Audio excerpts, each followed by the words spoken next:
Meet Darnell Richmond, a 0 overall franchise potential player. He has a 36 stat in every single category, but the one thing he does have is X factors, so I guess he's not completely useless. But even though he's a 0 overall, he's still projected to go in the first round. So let's start simulating and find out what this man could become. When the season came to an end, Tampa's finishing first with a 55-21-6 record, while Connor McDavid picks up 41 goals and 60 assists for 101 points to lead all scorers. Quinn Hughes is leading the defense with 11 goals and 63 assists for 74 points, while Vasilevsky picks up 42 wins with a .920 save percentage and 228 goals against. In the playoffs, Vancouver sweeping Buffalo to win the Stanley Cup. Keep in mind, these are the rosters before free agency. Yeah, that doesn't make any sense. JT Miller led the way though, 10 goals and 16 assists for 26 points, while Demko's picking up 16 wins with a .935 save percentage and a 201 goals against. Taking a look at the draft lottery results, Ottawa's getting the first overall pick. Richmond, he had a great season. 0 goals, 1 assist for 1 point, but he's still projected 26th overall, so we'll see what happens. And with the 24th overall pick, Darnell Richmond's off to the Toronto Maple Leafs. Of course, Darnell's got to spend a bit more time in the juniors. He's clearly not NHL ready yet. And his stats, they haven't improved yet, so I'm a bit concerned. But honestly, he can't do any worse than last season. When the season came to an end, the Leafs are finishing with a 56-18-8 record, while Nathan MacKinnon's leading all scorers with 107 points, consisting of 52 goals and 55 assists. Cale Makar's leading all defensemen, 17 goals and 72 assists for 89 points, while Peter Mrazek picks up 47 wins with a .914 save percentage and a 242 goals against. Darnell Richmond, he dominated this season. 2 goals, 14 assists, 16 points. He's starting to improve, and so are his stats, as they're all going up. You'll love to see it. In the playoffs, Toronto's going to sweep the Vegas Golden Knights to win the Stanley Cup. Austin Matthews dominated, 19 goals and 7 assists for 26 points, while Mrazek's picking up 16 wins with a .923 save percentage and a 213 goals against. That's how you know it's a simulation. The Leafs made it past the first round, and Peter Mrazek carried them to the Cup. Taking a look at the draft lottery results, Montreal's jumping from 9-1, but honestly, we don't care about the draft anymore. And Darnell's jumping as well, from a 36 overall to a 46 overall. And his trade value,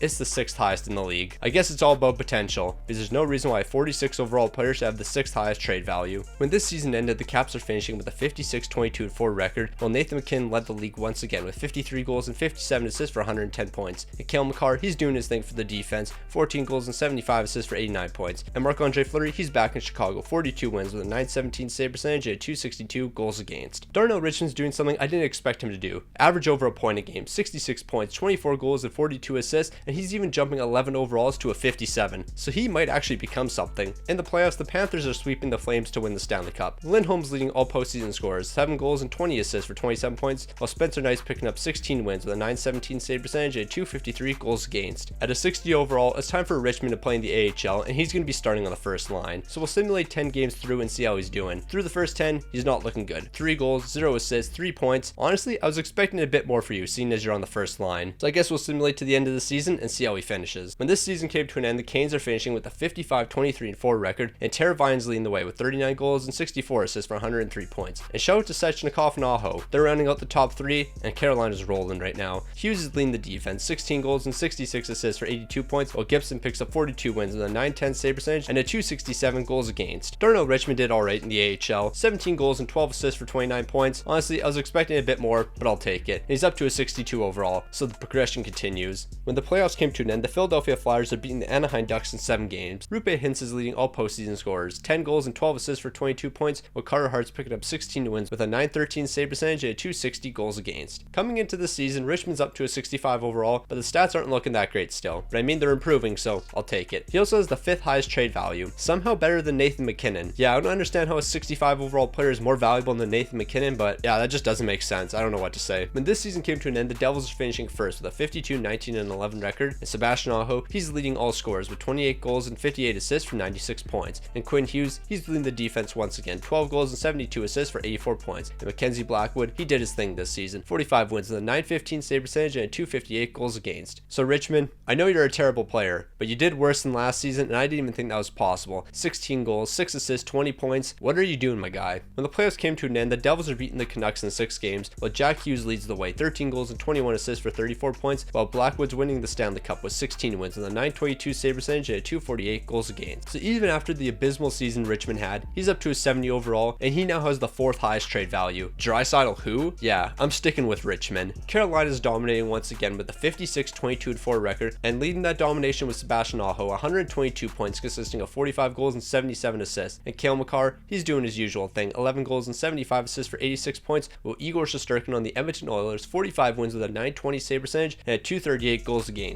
Richmond, he was slightly better this season, 20 goals and 13 assists for 33 points, while the Leafs beat the Wild in 6 games. Mitch Marner's leading postseason scores, 10 goals and 15 assists for 25 points, while Vanecek's picking up 16 wins with a 928 save percentage and a 210 goals against. So we got a slight problem here. Yeah, Richmond's up to a 73 overall and he continues to improve, but he's dropped to the 7th highest trade value. Time's running out for this guy. If he doesn't prove he's a franchise player, the Leafs might give up on him. And also for a 73 overall, his stats are still really bad. Like Burrow can barely skate. A 64 stat in every skating category, like I gotta be at least a 65, so I don't know what he's doing out there. When this season came to an end, the Avs are finishing with a 57-20-5 record, while Cale Makar leads all scorers with 105 points, 21 goals and 84 assists. This dude was dominating, and of course that means he led the defense, but I didn't need to mention that. While Kochetkov is picking up 43 wins with a 913 save percentage and a 246 goals against. So Darnell Richmond's finally proven that he can be an AHL level player, as he's picking up 23 goals and 32 assists for 55 points, but time's running out. His trade value just dropped drastically, and I think Toronto's willing to give up on him. When the playoffs came to an end, the Avs are beating the Florida Panthers in 6 games, while Cale Makar leads the way with 6 goals and 26 assists for 32 points, and Lundmark, he's the Stanley Cup winning goaltender, 16 wins with a 915 save percentage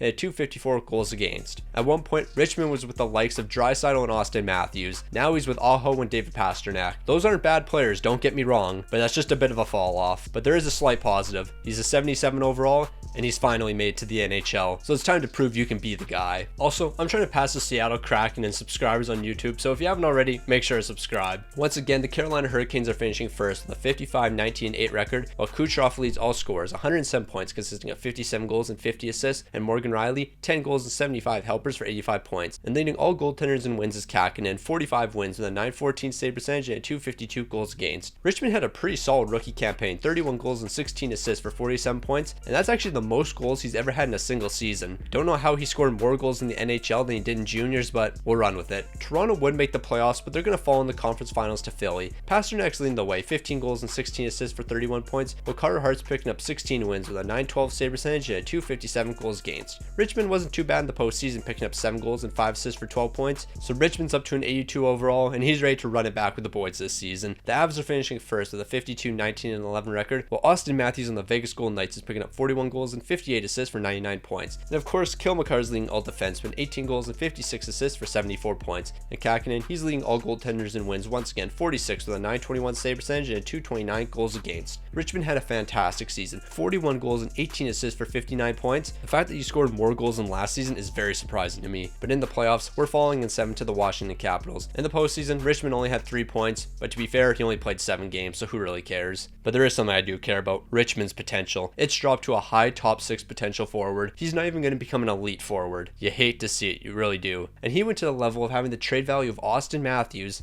to Nick Suzuki. This isn't a jab at Nick Suzuki, but there's a bit of a drop off there. When the season came to an end, Detroit's finishing with a 54-21-7 record, but the Leafs, they're missing the playoffs. But that's okay, because Richmond's not on the Leafs anymore. He got traded to the New York Rangers. He's picking up 33 goals and 31 assists for 64 points, and that's a new career high. But in the playoffs, they're falling in 6 games to the Carolina Hurricanes. And heading into next season, the day has officially come. Richmond's peaked at a top 6 potential forward. You hate to see it, you really do. This guy went from being compared to the likes of Austin Matthews, Connor McDavid, Nathan McKinnon. Now he's with Brock Besser and Nick Suzuki. Yeah, that's tough. That's real tough.